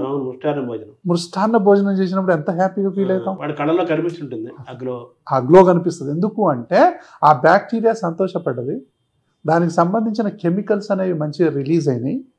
మనకు ఒక ఫీల్ గుడ్ ఫ్యాక్టర్ వస్తుంది. మనం మంచి ఆహారం తిన్నాం అనే ఫీలింగ్ ఉంటుంది చూసారా, ఆ feeling itself releases good chemicals in the body. అంటే state of mind, state of ఫిజిక్ని మెయింటైన్ చేస్తుంది. అంతే కదా. కాబట్టి ఇప్పుడు ప్రాణాయామం కానీ, యోగిక్ పోస్చర్స్ కానీ, ఇవన్నీ కూడా మానసిక ఆరోగ్యాన్ని, శారీరక ఆరోగ్యాన్ని నియంత్రించేవే. యమ, నియమ, ఆసన, ఇవే కదండి. ఇవన్నీ కూడా మనకు ఆరోగ్యాన్ని ఇచ్చేవే. అంటే వీటి యొక్క గొప్పతనాన్ని సూపర్ఫిషియల్గా మనం వాటి లోపల డెప్త్లోకి వెళ్లకుండా, దేవుడని మతమని అటు తీసుకెళ్ళి వాటి డెప్త్ను చూడకుండా అయిపోయాం. సైంటిఫిక్గా చూడకుండా అంటే దాంట్లో ఉన్నటువంటి డెప్త్లోకి వెళితే అది ఎంత గొప్పదో అర్థమైంది, మనం ఎంత తప్పు చేస్తున్నామో అర్థమవుతుంది. ఉపవాసాలు కూడా మన హెల్త్లో భాగమే. చాలా. ఒక జపాన్ సైంటిస్ట్ ప్రూవ్ చేశాడు కదా. సో దానివల్ల మంచి బ్యాక్టీరియా పెరుగుతుందని చెప్పి దానివల్లనే తెలిసింది. ఇప్పుడు డైట్ అంటున్నారు, ఇంటర్మీడియట్ అంటున్నారు. ఒకప్పుడు మనం చేసిందంతా అవే కదా. సో ఇవన్నీ తరతరాలుగా ఏంటంటే మనం ప్రాక్టీసెస్ ద్వారా చేసాం. అంటే ఇప్పుడు ఇంకొకటి తెలుసా అండి, ఇప్పుడు స్టూల్ ట్రాన్స్ప్లాంట్ చేస్తున్నారు, కిడ్నీ ట్రాన్స్ప్లాంట్ చేసినట్టు, హార్ట్ ట్రాన్స్ప్లాంట్ చేసినట్టు మన యొక్క మలాన్ని ట్రాన్స్ప్లాంట్ చేస్తున్నారు. వినటానికి చాలా ఇదిగా ఉంటుంది, కానీ అది ఫీకల్ ట్రాన్స్ప్లాంటేషన్ అంటాం. సో ఇది జరుగుతుంది ఇప్పుడు. అంటే ఏంటి, ఒక వ్యక్తిలో ఉన్నటువంటి ఇప్పుడు స్టూల్ బ్యాంక్స్ రాబోతున్నాయండి ఫ్యూచర్లో. స్టూల్ బ్యాంక్స్ అంటాం, బ్లడ్ బ్యాంక్స్ లాగా. అంటే కవితకి ఏది కాదు అనర్హం అన్నారు కదా, అన్నట్టుగా ఏది మన బాడీలో అనర్హమైంది లేదు, ఇంక్లూడింగ్ స్టూల్స్. ఈ స్టూల్స్ మనం ఈరోజు చాలా బ్రహ్మాండంగా ఆరోగ్యంలో ఉన్నాం కదా, మంచి ఆరోగ్యంగా ఉన్నప్పుడు మన స్టూల్ని తీసుకోవడం బ్యాంకులో దాచుకోవటం మన ప్రాపర్టీ. ఎప్పుడైతే ఆరోగ్యం పోద్దో అప్పుడు ఆ స్టూల్ని మనకి ఎక్కిస్తారు, కింద నుంచి ఎక్కిస్తారు ట్యూబ్ ద్వారా. ఇది ఫీకల్ ట్రాన్స్ప్లాంటేషన్ అనేది కూడా ఫ్యూచర్లో రాబోతుంది. ఇప్పుడు ఆల్రెడీ చేస్తున్నారు. ఒక పిల్లవాడు ఉన్నాడండి, విపరీతంగా మోషన్స్ అవుతున్నాయి. అంత అంటే క్లాస్ట్రీడియం డెఫిసిలి అంటే లోపల పేగుల్లో ఉన్నటువంటి ఆ పైపర్ అంతా కొట్టుకొని పోయింది. పైన ఏదేస్తే కిందకి వచ్చేస్తుంది, పైన ఏదేస్తే కిందకి అది వస్తుంది. అంటే ఏంటంటే బ్యాక్టీరియా మొత్తం క్లీన్ అయిపోయినాయి, మొత్తం ఏమి లేవు మంచి బ్యాక్టీరియా. ఇలాంటి పిల్లలకు ఆ వయసులో ఉన్నా కానీ ఆ 2-3 సంవత్సరాలు ఉన్న పిల్లల్ని, మంచి పిల్లల్ని పికప్ చేసుకొని అందులో ఉన్న స్టూల్ని పిల్లలకి ఎక్కిస్తే స్టూల్స్ వెంటనే అయిపోయింది. అంటే మీరు పల్మోనాలజిస్ట్, పీడియాట్రిక్స్ ప్లస్ నాది అలర్జీ, చిన్నపిల్లల్లో అలర్జీ, ఆస్తమాతో మొదలుపెట్టాను నేను. అయితే మీరు మొత్తం ఈ డిస్కషన్లో పల్మోనాలజీ గురించి డైరెక్ట్గా చెబుతూనే గ్యాస్ట్రో ఎంట్రాలజీ గురించి మీరు చెప్పారు. అసలు ఒకటండి, ఇప్పుడు బాడీలో ఎన్ని అంగాలు అయితే ఉన్నాయో ఏ అంగానికి ఆ అంగం సపరేట్ కాదు, అన్ని అంగాలు కలిస్తేనే సంపూర్ణ ఆరోగ్యం. ఎవరైనా వచ్చి నేను దీనికే ఇది చేస్తా, నేను దానికే చేస్తా అంటే కుదరదండి. ఒక్కొక్క ప్రాంతంలో ఒక రకమైన ఆహారం ఉంటుంది. కొన్ని వేల సంవత్సరాలుగా ఒక్కొక్క ప్రాంతం వారికి ఒక్కొక్క ఆహారాన్ని మన ఋషులు అని కూడా సైంటిస్ట్ అనుకుందాం. అలాంటి వాళ్ళు తయారు చేసిన ఆహారాన్ని మనం వందల ఏళ్ళుగా, వేల సంవత్సరాలుగా తింటున్నాము. నిన్న మొన్నటి దాకా అందరూ బాగున్నారు. ఇప్పుడు ఈ మన ఆహారం, మనం తినే ఆహారం తినకుండా వేరే తింటాము, వల్ల జబ్బులు వస్తున్నాయి అంటారు. మన దేశానికి సంబంధించి, మన ప్రజలకు సంబంధించి ఒక స్పెషల్ బ్యాక్టీరియా ఉంటుంది మనకి. దీన్ని అగ్రేరియన్ సొసైటీ అంటాం మనం. ఏషియన్ కంట్రీస్ కూడా మొదటి నుంచి కూడా అగ్రేరియన్ అంటే అగ్రికల్చర్ బేస్డ్ సొసైటీ ఇది. వ్యవసాయ ఆధారితమైనటువంటి ఈ దేశంలో ఉన్న బ్యాక్టీరియా డిఫరెంట్, బెస్ట్ బ్యాక్టీరియా. ఈ బ్యాక్టీరియా మనది యూరప్ వెస్టర్నైజ్డ్ ఏదైతే ఉందో వాళ్ళు ఎక్కువగా నాన్ వెజిటేరియన్ తింటారు. వాళ్ళ బ్యాక్టీరియా ఎంటైర్లీ డిఫరెంట్. ఇప్పుడు వాళ్ళ గట్లో ఉన్నటువంటి బ్యాక్టీరియా ఎంటైర్లీ డిఫరెంట్. ఇప్పుడు యూరోపియన్ బ్యాక్టీరియా మనలో ఎంటర్ అయింది అంటున్నారు. ఎగ్జాక్ట్లీ. ఎప్పుడైతే మనం పాశ్చాత్య నాగరికతకు అడ్డం అంటే దాన్ని ఫాలో అవుతూ వెస్టర్నైజ్డ్ ఫుడ్ మన దగ్గరికి ఎప్పుడైతే వచ్చిందో, మీరు చూడండి 90s నుంచి ఎక్కువగా మన దేశంలో సాఫ్ట్వేర్తో పాటు ఎంటర్ అయింది ఈ ఫుడ్. కాబట్టి అప్పటి నుంచే మన జీవితంలో విపరీతమైనటువంటి మార్పులు సంభవించినాయి అనడం మాత్రం నిర్వివాదాంశం. అది ఖచ్చితంగా అప్పటి నుంచే మన యొక్క డైటు, మన యొక్క బ్యాక్టీరియా, మన యొక్క గట్ బ్యాక్టీరియా మొత్తం చెడిపోయింది. నాన్ వెజిటేరియన్ మీద ఎట్లా బతకాలో ఈ బ్యాక్టీరియా ఇంకా అర్థం కాలే. ఎందుకు? అగ్రేరియన్ బేస్డ్ బ్యాక్టీరియా ఇదంతా, అగ్రేరియన్ మంది. కాబట్టి అక్కడ ఉన్నటువంటిది నాన్ వెజిటేరియన్ మీద ఎప్పుడైతే ఈ ఫాస్ట్ ఫుడ్ సెంటర్లు ఇవన్నీ అవుట్లెట్స్ వచ్చినాయో, మనం ఎప్పుడైతే అవన్నీ తింటున్నామో దీనికి డిఫరెంట్ బ్యాక్టీరియా తయారవుతుంది. ఆ బ్యాక్టీరియా ఉండలేదు. ఆ బ్యాక్టీరియా ఎప్పుడైతే లేదో, ఆ బ్యాక్టీరియా లేనితనం వల్ల వచ్చే డబ్బులు మనకు ఎక్కువైపోయింది. అంటే యూరోపియన్ కల్చర్కి వాళ్ళకి అది సూట్ అవుద్ది. అంటే మనం ఏం చేసామంటే వాళ్ళ ఫుడ్ని మనం అడాప్ట్ చేసుకున్నాం, మన ఫుడ్ని వాళ్ళు అడాప్ట్ చేసుకున్నారు. వాళ్ళు చాలా మంది ఇప్పుడు వెజిటేరియన్ వైపు పోతున్నారు. చాలా మంది హెల్తీగా వెళ్తున్నారు. చాలా వెజిటేరియన్ ఫుడ్ బాగా తింటారు వాళ్ళు. సో నాన్ వెజ్ తీసుకున్నప్పటికి కూడా వాళ్ళు అక్కడికి ఇక్కడికి తేడా ఏంటంటే అండి, అక్కడ మనకు ఆ క్వాలిటీ ఆఫ్ ఫుడ్ అనేది ఎక్కడ కూడా కల్తీ అవ్వదు. జనరల్గా పొల్యూషన్ అనేది కాకుండా చాలా శుచిగా, శుభ్రంగా, బ్యాక్టీరియా లేకుండా మన దగ్గర ఉంటారు. మనం ఇక్కడ అంటే మన దేశాన్ని మనం తక్కువ చేసుకున్నట్టుగా అంత కాదు, కానీ మనం ఈ యొక్క ఫుడ్ మనం ఇప్పుడు చాలా హోటల్స్ మీద వీటి మీద కూడా మనం చూస్తుంటాం, న్యూస్ పేపర్లో చూస్తూ ఉంటాం. సో ఎన్నో రోజుల నుంచి ఉన్నటువంటి ఫుడ్ని మనం తింటున్నట్టుగా. సో అవుట్ సైడ్ ఉన్నటువంటి ఫుడ్స్ కొంచెం ఇంకా మన ఫుడ్ రెవల్యూషన్ మన దేశంలో కంపల్సరీగా రావాల్సిన రెవల్యూషన్లో ఫుడ్ రెవల్యూషన్ కంపల్సరీ రావాలి. ఫుడ్లో విపరీతమైన మార్పులు రావాలి. ఫుడ్లో కల్తీ అనేది చాలా వరకు తగ్గిపోవాలి. ఈ ప్లాస్టిక్ వాడకం అనేది మాత్రం పూర్తిగా తగ్గిపోవాలి. ఆహార పదార్థాలకు సంబంధించి ఈ ర్యాపర్స్ కానీ, ఈ బిర్యానీలు కానీ, మనం ఎప్పుడైతే ప్లాస్టిక్ కంటైనర్స్లో వేడివేడిగా తింటామో ఆ ప్లాస్టిక్ మన బాడీలోకి ఎంటర్ అవుద్ది, ఇందులో అనుమానమే లేదు. కాబట్టి ప్లాస్టిక్ కంటైనర్ వాడటము, ర్యాపర్స్ వాడటము, దాని తర్వాత ఈ ప్లాస్టిక్ బాటిల్స్ వాడటము, తర్వాత ఆహార పదార్థాలన్నీ కూడా మనకు ప్లాస్టిక్ మయమైపోయింది. కాబట్టి వీటిని ఎంత తొందరగా తగ్గిస్తే మన ఆరోగ్యం అంత తొందరగా బాగుపడే అవకాశం ఉంటుంది. తద్వారా అలర్జీలు, ఆస్తమాలు తగ్గే అవకాశం ఉంటుంది. తద్వారా క్యాన్సర్లు ఎన్ని పెరిగిపోయినా, క్యాన్సర్ ఎపిడమిక్ అయిపోయింది. క్యాన్సర్ ఎట్లా అంటే అలర్జీ, ఆస్తమా కేసుల కంటే క్యాన్సర్ కేసులు ఎక్కువైపోతుంది. ఒకేసారి ఎక్కడి నుంచి వచ్చాయి? ఈ గత 30 సంవత్సరాల నుంచి ఎందుకు ఇంత క్యాన్సర్ విపరీతంగా పెరిగిపోతుంది? ఫుడ్కి క్యాన్సర్కి అవినాభావ సంబంధం ఉంది. పొల్యూషన్కి క్యాన్సర్కి అవినాభావ సంబంధం ఉంది. తర్వాత స్ట్రెస్కి క్యాన్సర్కి అవినాభావ సంబంధం ఉంది. వీటన్నిటికీ అవినాభావ సంబంధం ఉంటుంది. సో కాబట్టి ఏంటంటే మనం ఇప్పుడు మానసిక ఆరోగ్యం కూడా అన్ని జబ్బులకు దారితీస్తుంది. అసలు చాలా జబ్బులు మైండ్లోనే స్టార్ట్ అవుతాయి. ఎప్పుడైతే మనసు వికలమైందో, మనసు మనకు మంచిగా లేదో, ఈ బీపీలు, షుగర్లు, హార్ట్ అటాక్లు ఇవన్నీ కూడా స్ట్రెస్ వల్ల వచ్చినాయిగా. యాంగ్జైటీ, వీటన్నిటి వల్ల కూడా ఇది వచ్చినాయి. అంటే ఏంటంటే ఇప్పుడు కార్డియాలజిస్ట్ కాడికి పోతే ఏమంటారంటే ఫర్గెట్ అండ్ ఫర్గివ్ అంటాం. అంటే అదొక ప్రిస్క్రిప్షన్, ఫర్గెట్ అండ్ ఫర్గివ్, మర్చిపోవని. అట్నే హోల్డ్ చేసినాం అనుకోండి, హోల్డ్ చేస్తే ఏముందండి, దానివల్ల వెళ్ళిపోద్ది. సో అంటే లెట్ ఇట్ గో, ఫ్రీ అవని అనేటటువంటిది. ఇప్పుడు ఎమోషన్స్ మీద కంట్రోల్ ఉండాలి. దాని తర్వాత వీటికి సంబంధించినటువంటి థాట్ మీద, వీటన్నిటి మీద, అంటే మనసు ఎప్పుడైతే మన కాన్షియస్నెస్ ఏదైతే ఉందో అదంతా కూడా మన ఆలోచనల వల్ల, మన భయాల వల్ల, మన కోరికల వల్ల, మన యొక్క అటాచ్మెంట్స్ వల్ల, మన ఎవర్షన్స్ వల్ల ఆ కాన్షియస్నెస్ అనేది మనలో దెబ్బతిన్నది. ముక్కులు పట్టేయటము, తర్వాత ఎక్కువ మంది వచ్చేది మేరకు వచ్చే ముక్కులు పట్టేయటము, తర్వాత ఏమో థ్రోట్ పెయిన్స్, కంటిన్యూస్ జలుబు, దగ్గులు, అరగకపోవటము, ఇవన్నీ కదా, ఇవన్నీ శ్వాస రిలేటెడే కదా. శ్వాసలు అలర్జీకి, ఆస్తమాకి, గ్యాస్ ట్రబుల్కి లింక్ ఉందండి. అది అంటున్నాను. ఇంకో ఈ సందర్భంగా నేను ఒకటి చెప్పాలి ఏంటంటే, చాలామంది నోట్లు వెళ్ళేసి వా అని పొద్దునే కక్కుతూ ఉంటారు. దయచేసి అలా కక్కకండి. మనకు తెల్లవార్లు కష్టపడి, లివరు ఎంతో కష్టపడి అన్ని అవయవాలు మనకు జీర్ణరసాన్ని తీసుకొచ్చి ఆడ పెడతాయి. నువ్వు ఫుడ్ తింటే దాన్ని అరిగిద్దామని కాచుకొని కూర్చుంటాయి అక్కడ. మనమే పొద్దున్నే లేచి నోట్లు వెళ్ళేసి వా వా వా అని పక్కింటి వాళ్ళందరూ వినపడేంత లెవెల్లో కక్కుతూ ఉంటాం. ఇది చాలా తప్పు. కాబట్టి ఇంకోటి ఏంటంటే అండి, ఈ అలర్జీలు, ఆస్తమాలు మనం చెప్పాలంటే, సో ఈ విధంగా ఉండేటటువంటి అలర్జిక్ ఆస్తమాని సో పైనుంచి కింది దాకా రకరకాలైనటువంటి జబ్బులు వస్తాయి. అలర్జీల వల్ల ఎడినాయిడ్స్ ఉబ్బుతాయి.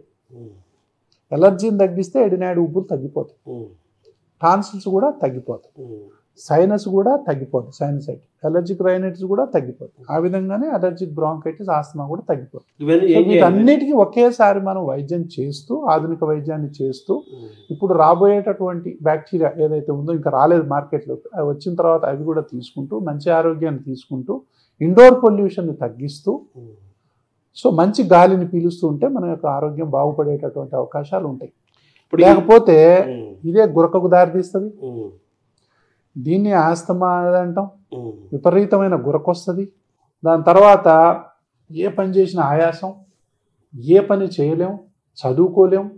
దాని తర్వాత ఏ ఆట ఆడలేం, ఏ పాట పాడలేం. సో మొత్తం ఏది చేద్దామన్నా కూడా శ్వాస ఇబ్బంది కలిగే పరిస్థితులు వస్తాయి. దీనికి ఆధునిక వైద్యంలో ఇన్హలేషన్ థెరపీ అని ఉంది. మనం గాలి పీల్చే మందుల ద్వారా ఈ అలర్జిక్ ఇన్ఫ్లమేషన్ ని కంట్రోల్ చేయొచ్చు. ఈ రిలీవర్ ట్రీట్మెంట్ అంటాం, దీన్ని కూడా ఈ విధంగా చేయొచ్చు, ఈ విధంగా చేయొచ్చు. తర్వాత ఇంకొక అతి ముఖ్యమైన విషయం ఏంటంటే వ్యాక్సిన్స్ వేసుకోవాలి.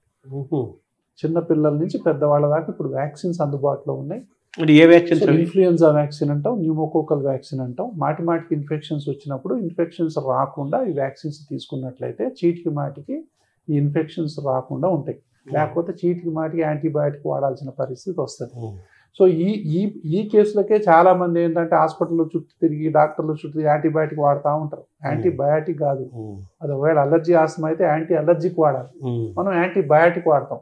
దాన్ని నేను ఏమంటానంటే తాళం ఒకటి, తాళం చేయి ఒకటి అంటాను. సంబంధం లేదు. తాళం ఒకటి, తాళం చేయి ఒకటి. ఉన్న ప్రాబ్లం ఒకటైతే నువ్వు వాడే మందు ఒకటైతే ఎట్లా? ఇప్పుడు థ్రోట్ పెయిన్కి వీటన్నిటికి వెళ్ళిపోయి, థ్రోట్ అయినా ఏదైనా అండి, థ్రోట్ మాటికి అంటుంటారు కొంతమంది. సో ఇవన్నీ కూడా అలర్జీ లక్షణాలు కావచ్చు.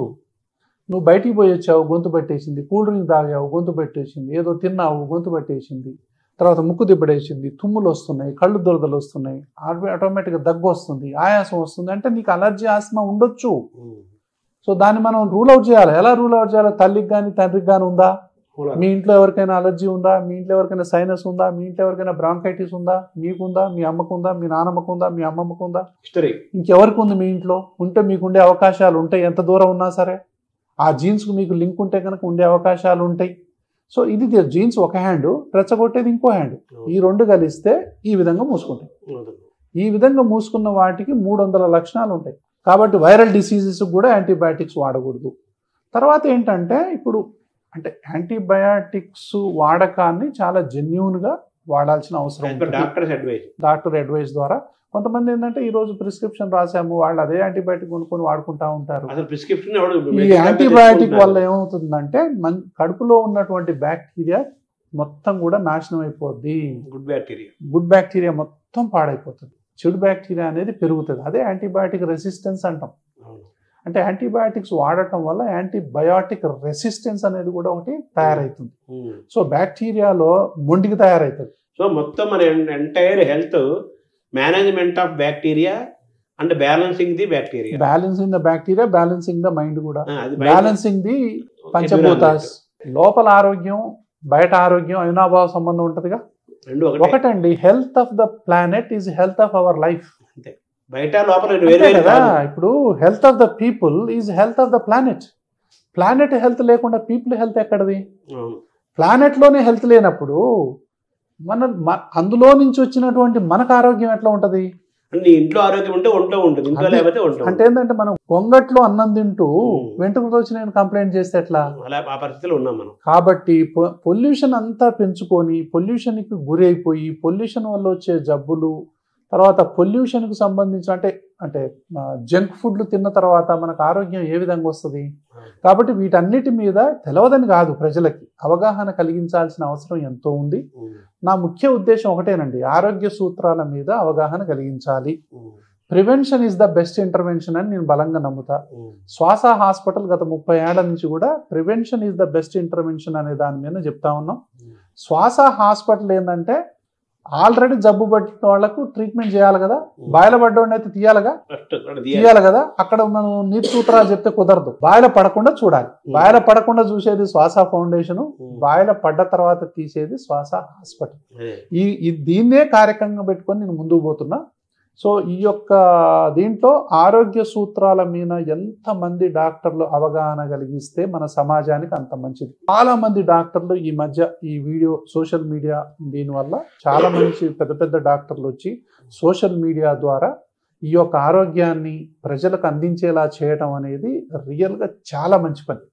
ఇట్లాంటిది కొన్ని వందల మంది డాక్టర్లు వచ్చి ఏది మంచి ఏది చేయడం అనేది మనం తీసుకోవాల్సిన అవసరం ఉంటుంది, విచక్షణతో ఉంది. అందుకే కదా మనకు ఇది ఉంది. తర్వాత ఏంటంటే మంచి డాక్టర్లు ఇప్పుడు చెడు ఎవరో వచ్చి చెప్తుర్రని మనం వాళ్ళని విమర్శించడం కాదు, మనం ఏం చెప్తున్నాం, మన వంతుగా మనం ఏం చెప్తున్నాం. వాడు మంచిగా చెప్పట్లేదు, వీడు మంచిగా చెప్పట్లేదు, వీడు మంచిగా చెప్పట్లేదు అంటే ఏంటంటే అదొక గీత అనుకోండి, నువ్వు వచ్చి పెద్ద గీత గీ, అది చిన్న గీత అయిపోతుంది ఆటోమేటిక్గా. మనం పెద్ద గీత గీయకుండా చిన్న గీతను పట్టుకొని విమర్శిస్తే ఏం లాభం? నా ఉద్దేశంలో అది కరెక్ట్. ఎవరెవరు మొదలు పెట్టాలి కదా. చాలా మంది డాక్టర్లు వస్తున్నారు, వివిధ రంగాలకు సంబంధించిన డాక్టర్లు వస్తున్నారు. స్పెషాలిటీ గురించి మాట్లాడాల్సిందే, ఎందుకంటే జబ్బులు పెరిగిపోయాయి, కాంప్లెక్సిటీ పెరిగిపోయింది. కాబట్టి కంపల్సరీగా అందులో ఆ స్పెషలైజేషన్ అనేది చాలా చాలా ఇంపార్టెంట్. ఎందుకంటే రోగ సంక్లిష్టత పెరిగిపోయింది, కాంప్లెక్సిటీ పెరిగిపోయింది జబ్బులది. కాబట్టి డయాగ్నోస్టిక్స్ పెరిగిపోయాయి, తర్వాత ట్రీట్మెంట్ మొడాలిటీస్ పెరిగిపోయాయి.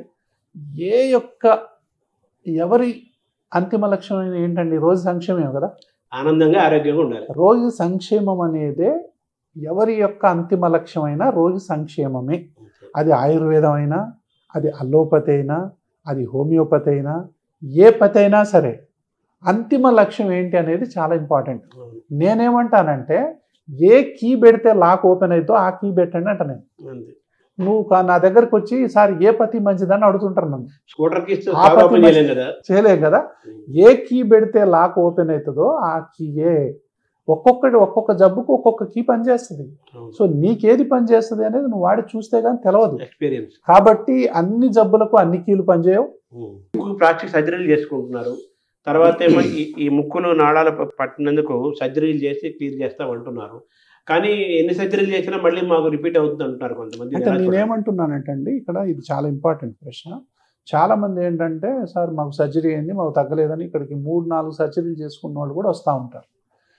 ఎలర్జీకి సర్జరీ ఏముందంట, నేను ఎలర్జీకి సర్జరీ ఏముంది? ముందర ఎలర్జీ అనేటటువంటి తత్వాన్ని మనం దాన్ని ఎలర్జిక్ ఇన్ఫ్లమేషన్ అంటాం.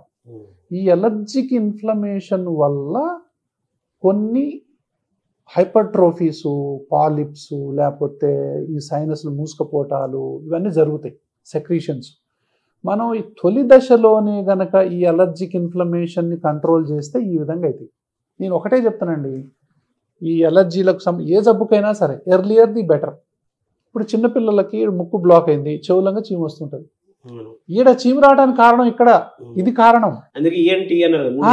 కాబట్టి ఇక్కడ దాన్ని మనం ఓపెన్ చేయాలి. ఇది ఇప్పుడు ఇక్కడ ముక్కు బ్లాక్ అయితే ఇక్కడ సైనస్ డెవలప్ అవుతుంది. ఈ ముక్కును మనం ముందర ఓపెన్ చేయాలి. ఎప్పుడైతే ఎలర్జీ ఉంటుందో ఎడినాయిడ్స్ ఉబ్బుతాయి. సో ఎడినాయిడ్స్ ఉబ్బకుండా ఉండాలంటే ఎలర్జీని ముందర కంట్రోల్ చేయాలా. టాన్సిల్స్ ఉబ్బకుండా ఉండాలంటే దాన్ని కంట్రోల్ చేయాలా. చాలా మందికి నా దృష్టిలో నేను చేసి నా ప్రాక్టీస్ చెప్తాను, 100కి 90 మందికి ఎడినాయిడ్స్ కానీ టాన్సిల్స్ కానీ సర్జరీ చేయాల్సిన అవసరం లేదు. తొలి దశలో గనక మనం పేషెంట్కు ట్రీట్మెంట్ మొదలు పెడితే ఒకసారి చేయి దాటిందండి, ఇప్పుడు మాటి మాటికి ముక్కులోంచి నీళ్లు గారటాలు, చీము గారటాలు, అంటే వారం రోజులకు ఒకసారి జ్వరం రాటాలు, గొంతు పచ్చి చేయటాలు, చెవిలో నుంచి చీము గారటాలు, ఇలాంటి బ్లాక్ అవటాలు, ఇలాంటివన్నీ ఉంటే ఎడినైటిస్ తీయక తప్పదు. చేయి దాటిపోయిన తర్వాత ఎడినైటిస్ తీయక తప్పదు, టాన్సిల్స్ తీయక తప్పదు, సైనస్ ఆపరేషన్ చేయక తప్పదు, ముక్కులో ఆపరేషన్ చేయక తప్పదు, చెవిలో ఆపరేషన్ చేయక తప్పదు. అవుతా ఉంటుంది. అప్పుడు ఎలర్జీకి ట్రీట్ చేయాలి. అక్కడనే వ్యాక్సిన్స్ ఇవ్వాలంటే నేను 2 రకాలైనటువంటి వ్యాక్సిన్స్ ఇవ్వాలి, ఎలర్జీకి సంబంధించినటువంటి వైద్యాన్ని చేయాలి. దాని తర్వాత తొలి దశలోనే ఎలర్జీకి ట్రీట్మెంట్ జరగాలి. అందుకే నేను పిడియాట్రిక్స్గా మొదలుపెట్టింది ఇక్కడే. Earlier the better. అంటే చిన్న పిల్లల్లో ఉన్నటువంటి అలర్జీ కానీ, ఆస్తమా కానీ, నోస్ బ్లాక్ కానీ, చెవు ప్రాబ్లమ్స్ కానీ, ఎడినైటిస్ కానీ, టాన్సిల్స్ కానీ, ఆస్తమా కానీ ఎంత తొందరగా వైద్యం చేస్తే వాళ్ళకి అంత ఆపరేషన్లు అవసరం పడే అవకాశం తగ్గిపోతుంది. ఇప్పుడు వ్యాక్సిన్స్ అన్నారు కదా, ఇప్పుడు ఏం వ్యాక్సిన్స్ అవైలబుల్గా ఉన్నాయి సార్? ఫ్లూ వ్యాక్సిన్ అండి, ఇన్ఫ్లుయెన్జా వ్యాక్సిన్, అడల్ట్ అంటే న్యూమోకోకల్ వ్యాక్సిన్. చిన్నపిల్లలకు చాలా వ్యాక్సిన్స్ తెలుసు కదా, ఇవి అడల్ట్ వ్యాక్సిన్స్ అంటాం. So influenza and pneumococcal vaccine, దాని తర్వాత జోస్టర్కి సంబంధించినటువంటి వ్యాక్సిన్స్ ఉన్నాయి. ఇంకా చాలా రకాలైనటువంటి వ్యాక్సిన్స్ ఊపింగ్ కాఫ్కి సంబంధించినటువంటి వ్యాక్సిన్స్ కూడా పెద్దవాళ్ళలో అందుబాటులో ఉన్నాయి. ఇంకా కొన్ని రకాలైనటువంటి పెద్దవాళ్లలో వ్యాక్సిన్లు వేయించుకోవాలి. అదే చెప్తున్నా, 50 సంవత్సరాలు దాటిన ప్రతి ఒక్కళ్ళు కూడా వ్యాక్సిన్లు చేయించుకోవాలి. వాళ్ళలో జలుబున్నా, దగ్గున్నా, ఆయాసం ఉన్నా, సైనస్ ఉన్నా, బ్రాంకైటిస్ ఉన్నా, సిఓపిడి ఉన్నా, గుండె జబ్బులున్నా, కిడ్నీ జబ్బులున్నా, క్యాన్సర్ ఉన్నా, ఇంక ఏ జబ్బులు ఉన్నా సరే వ్యాక్సిన్ కంపల్సరీ అండి. అంటే flu vaccine and pneumococcal vaccine అనేది చాలా కంపల్సరీ. 2 వ్యాక్సిన్స్. ఈ అడల్ట్ వ్యాక్సిన్ లో మన దేశంలో అవగాహన లేదు. అంటే 0.01% లేదా 0.1%, 0.2% కూడా మన దేశంలో వ్యాక్సినేషన్ అవ్వట్లా. అంటే 1000 మందిలో 1-2 కూడా వ్యాక్సిన్లు అడల్ట్ వ్యాక్సిన్స్ తీసుకోవట్లా. హాస్పిటల్లో 70 to 80% వేస్తాం. తెలియదు కూడా ఉన్నట్టు, చాలా మంది తెలియదు, అయినా అవగాహన లేదు. కాబట్టి 2 వ్యాక్సిన్ వేసుకోవడం ప్రయోజనం ఏంటి అంటే ఏంటంటే, ఇప్పుడు ఒకడు బావిలో పడతా ఉన్నాడు, ఒకటి తీస్తా ఉన్నాడు, ఒకటి పడతా ఉన్నాడు, ఒకటి తీస్తా ఉన్నాడు. పడటం ఎందుకు, తీయటం ఎందుకు? గోడ గట్ట అయిపోద్ది కదా. ఈ గోడ కట్టడమే వ్యాక్సిన్. ఈ వ్యాక్సిన్ ఎన్ని రోజులు పనిచేస్తుంది? ఇన్ఫ్లుయెన్జా వ్యాక్సిన్ ప్రతి సంవత్సరం వేయించుకోవాలి, సీజన్కి ముందు. ఇప్పుడు సపోజ్ మీకు జలుబు ఉందండి, సైనస్ ఉంది, దగ్గు ఉంది, ప్రతి సంవత్సరం మీరు ఆగస్టులో కానీ, సెప్టెంబర్లో కానీ, జూన్ నుంచి మొదలు పెట్టుకుంటే ఆగస్టు మధ్యలో ఒక వ్యాక్సిన్ తీసుకుంటే చలికాలం అంతా మీరు ప్రొటెక్షన్గా ఉంటారు. ఇయర్లీ ఒక వ్యాక్సిన్. అంతే. ఫాల్ అంటాం. ఫాల్ అంటే ఏంటి? ఇక వర్షాలు పడతాయి అనే టైంలో మనం వ్యాక్సిన్ తీసుకోవాలి. Very good. రెండో వ్యాక్సిన్ ఇంకోటి న్యూమోకోకల్ వ్యాక్సిన్ అంటాం. అది బ్యాక్టీరియా నుంచి పోరాడేది. అంటే ఏంటి? ప్రతి 5 సంవత్సరాలకు ఒకసారి ఈ వ్యాక్సిన్ తీసుకోవాలి. దాన్ని న్యూమోకోకల్ వ్యాక్సిన్ అంటాం. ఎవరు తీసుకోవాలి ఇది? ఏదో ఒక జబ్బు ఉన్న వాళ్ళు, అసలు ఏ జబ్బు లేకపోయినా 55 సంవత్సరాలు దాటిన వాళ్ళు ప్రతి ఒక్కళ్ళు కూడా ఈ వ్యాక్సిన్ తీసుకోవాలి. నెంబర్ 1, 55 సంవత్సరాలు దాటితే. ఈ రెండు ఎవరికైతే ఏదో ఒక జబ్బు ఉంటుందో ఉన్న వాళ్ళు ఏ వయసు వాళ్ళని తీసుకోవచ్చు.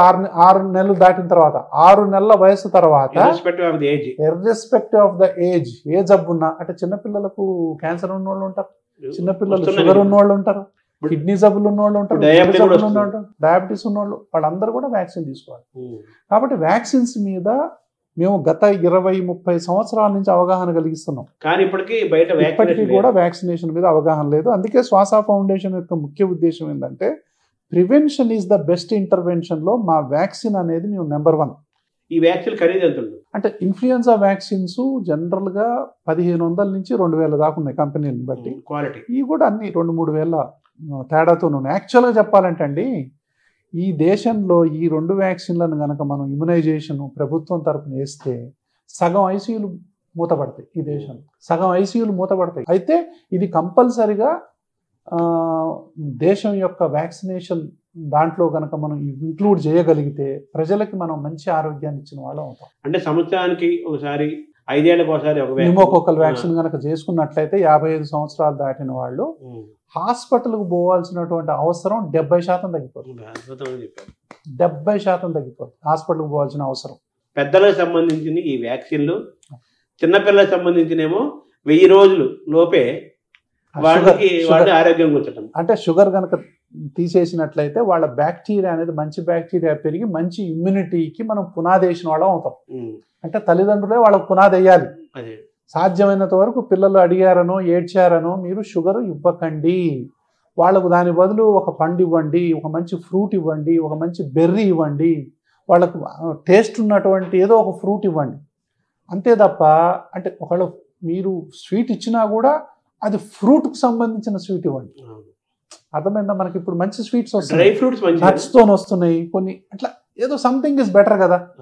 అంటే నెయ్యితో అంటే మనం ఇది తేనెతో చేసినాయి చాలా మంచిది అండి. డ్రై ఫ్రూట్స్ చాలా మంచి, నట్స్ డ్రై ఫ్రూట్స్ అన్నీ కూడా మంచిగా. డ్రై ఫ్రూట్ చాలా మంచిది. అది పొద్దున్నే లేవగానే నేనైతే ఏమంటానంటే ఎవరినైనా ఫస్ట్ పచ్చికూరగాయ తినండి. ఇంకో విషయం చెప్తాను మీకు. అన్నం తినటాన్ని ఎలా తినాలి అంటే ఒక 4 లేయర్స్లో తినాలి. ఒక ప్లేట్లో 3 భాగాలు చేసామనుకో, 3-4 చేసామనుకో, ఒక భాగం అంతా గ్రీన్ ఉండాలండి. ఇందులో ఏముండాలంటే క్యారెట్, కీరదోస, పచ్చి కూరగాయలు అంటాం కదా, అవి ఉండాలి. దాని తర్వాత ఇంకోటి ఏంటి, పెసలు. దాని తర్వాత అంటే మొలకలు వచ్చినాయి పడితే కనుక కొంతమందికి అలర్జీ ఉంటుంది, అది కూడా అవి తినాలి, మొలకెత్తినవి. ఇది ఫస్ట్ లేయర్లో వేసేయాలి ఫుడ్ లేవగానే. సెకండ్ లేయర్లో మనం ప్రోటీన్స్ వేయాలి. థర్డ్ లేయర్లో మనం ఫ్యాట్స్ వేయచ్చు. ఫోర్త్ లేయర్లో కార్బోహైడ్రేట్ వేయాలి. అది లాస్ట్ యాక్చువల్గా. ఈ 4 లేయర్స్ని కనుక మనం మెయింటైన్ చేస్తే మన ఇన్సులిన్ అనేది ఒక్కసారి షూట్ అవ్వకుండా ఉంటుంది. అంటే మీరు చెప్పారు ఇంత సైంటిఫిక్గా, ఇంత న్యూట్రిషనల్ సబ్జెక్ట్లో అందరూ అవన్నీ చేయలేని మామూలు వాళ్ళు ఎలా చేయాలి చెప్పడం చాలా ఈజీ. కానీ చాలా మందికి ఎవరైనా ఇంకోటి నేను ఇందులో గమనించాను నేను కూడా, మనం చెప్తే చాలా ఈజీ కానీ ఇంట్లో చేయడం చాలా కష్టం అండి ఇదంతా. ఎవరికైనా చేసి పెట్టేవాళ్ళు ఉంటే పొద్దున్నే లేచి తినటానికి పెద్ద సమస్య ఎవరికి ఉండదు, ప్రతి వాళ్ళు రెడీనే. కాకపోతే ఇంట్లో ఇది పెద్ద టాస్క్. దానికి సంబంధించి కంపల్సరిగా మన ఇంట్లో అంటే మనం అంటే కాన్షియస్ ఉండాలి. ఇప్పుడు మనం 1 టమాటాలు తెచ్చామండి, 2 టమాటాలు తినండి.